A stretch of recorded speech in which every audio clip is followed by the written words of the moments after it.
I want you to picture a car. Oh. It's a hatchback. It has this very jagged, boxy design, plastic bumpers, and an interior that is just 50 Shades of Beige. exactly 50 shades of beige.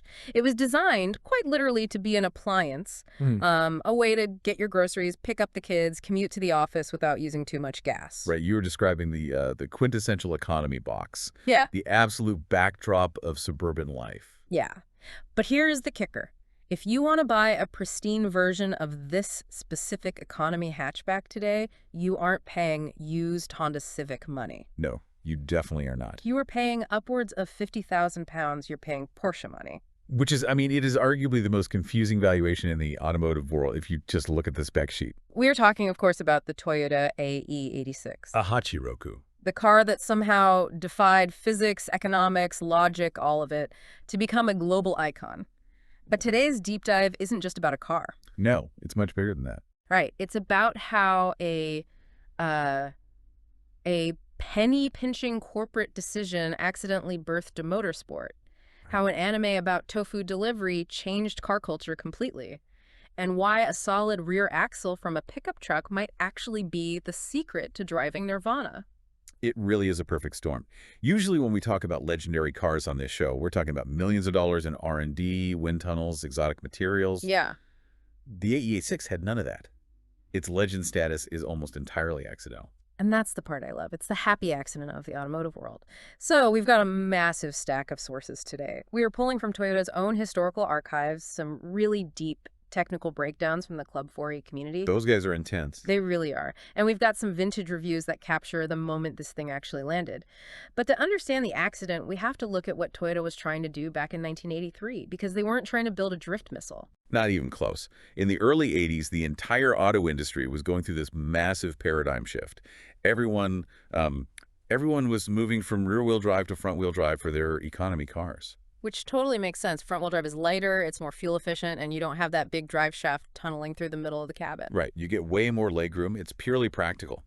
So Toyota was moving the Corolla family, the E80 generation, to this new, very sensible front-wheel drive layout. The sedans, the hatchbacks, the wagons. They all made the switch. They did. They all became front-wheel drive. They became the AE80 and the AE82. But the AE86, the coupe stayed rear-wheel drive?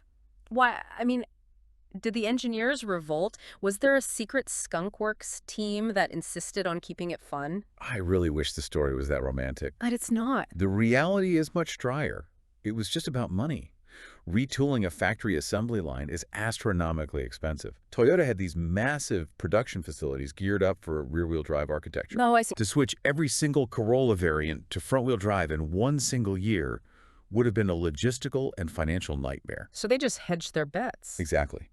They migrated the high-volume family movers to the new platform, but for the sportier coupes, the Levin and the Torino, they kept the old rear-wheel drive tooling for just one last generation. I love that so much. The ultimate driver's car only exists because Toyota's accountants didn't want to buy new robots for the coupe line yet. Sometimes constraints breed creativity, and because they stuck with that older layout, they created a split platform.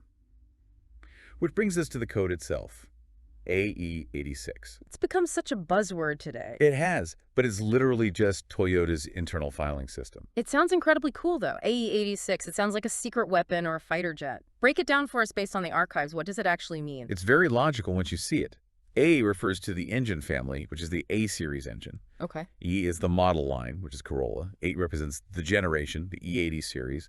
And 6 is the specific variant code for the performance coupe. Hachi-Roku. 86 in Japanese. That's it. And within that AE86 umbrella, you have the two distinct faces that confuse people constantly. The Levin and the Torino. I used to get these mixed up all the time. They're the exact same car underneath, right? Just different headlights. Mechanically identical. Hmm. It was purely a marketing distinction for Japan's dealer networks. The Torino was sold at Toyota auto stores, and its party trick was the pop-up headlights. Which adds at least 10 cool points automatically. That's the initial D car. It is. And fun fact, Torino translates to thunder in Spanish. Nice. Then you had the Levin, which was sold at Toyota Corolla stores. It had the fixed rectangular headlights, and the name comes from Middle English, meaning lightning.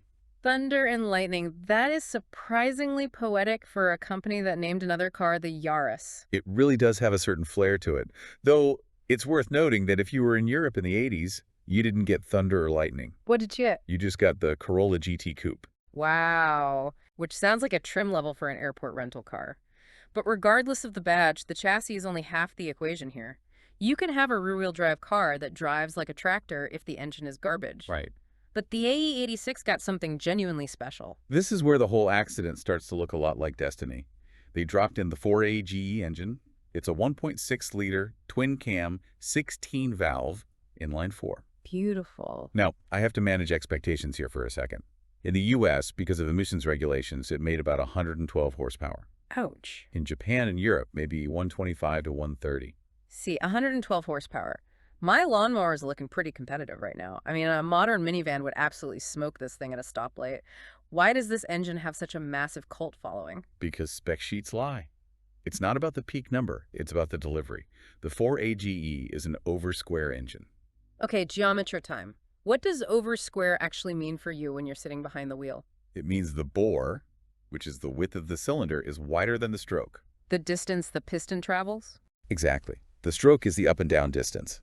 Physics dictates that a shorter stroke means less distance to travel, which translates to less inertia. Right. So the pistons can change direction incredibly fast. It wants to rev. Oh, it screams. It redlines at 7,600 RPM.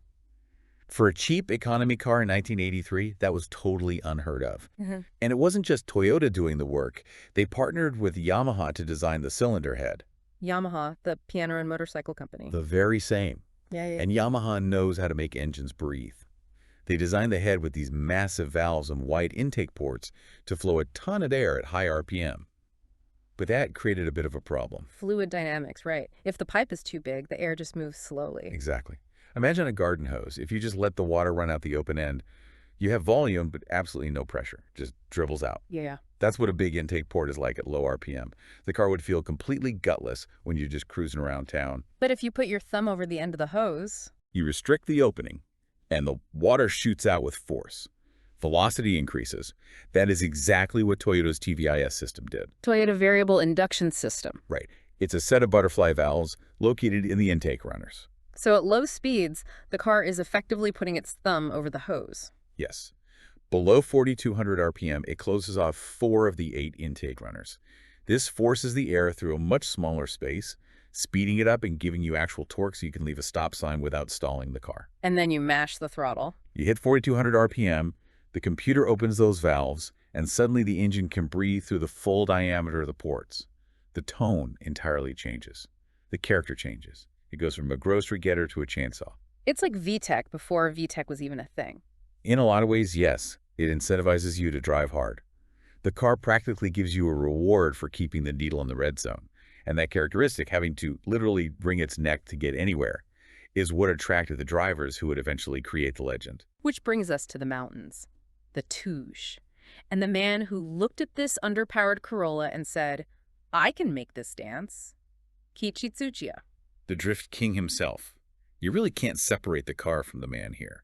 Tsuchiya wasn't a rich kid. He was a working-class racer who simply couldn't afford hours of track time at Suzuka or Fuji Speedway. So he used the public mountain passes. It did. He drove the AE86 because it was cheap, it was rear-wheel drive, and it was perfectly balanced. There's a video mentioned in our source stack called Plusby. It sounds like a brand of paper towels, but it's actually this grainy, low-budget footage of Tsuchiya drifting the mountains. It is the velvet underground of car videos. Not many people saw it initially, but everyone who did was changed by it. It showed Tsuchiya sliding this car sideways, linking corners with a grace that just looked impossible. It wasn't about speed. No, it was entirely about control. It turned drifting from a reckless driving habit into an absolute art form. And that art form got translated into ink and paint with Initial D. I think a lot of people dismiss Initial D as just that cartoon about cars, but the attention to detail in the source material was obsessive. It was incredible. The creators recorded the actual sounds of the AE86, the specific buzz of the 4AG engine, the distinct tire squeal. They even hired Tsuchiya as a technical consultant to ensure the physics of the drift were accurate.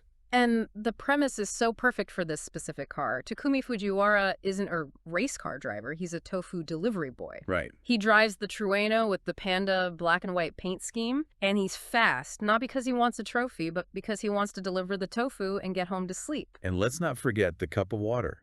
Okay. His father puts a paper cup of water in the cup holder and tells him not to spill it. Which sounds completely ridiculous when you think about it. It sounds silly, but it's a brilliant masterclass in weight transfer. It's not spill the water while driving fast on a mountain. You have to be incredibly smooth. You can't jerk the wheel. You can't jerk the steering wheel. You can't stomp on the brakes. It teaches the exact skills needed to maintain momentum in an underpowered car. Initial D taught an entire generation that you don't need 500 horsepower to be fast. You need technique.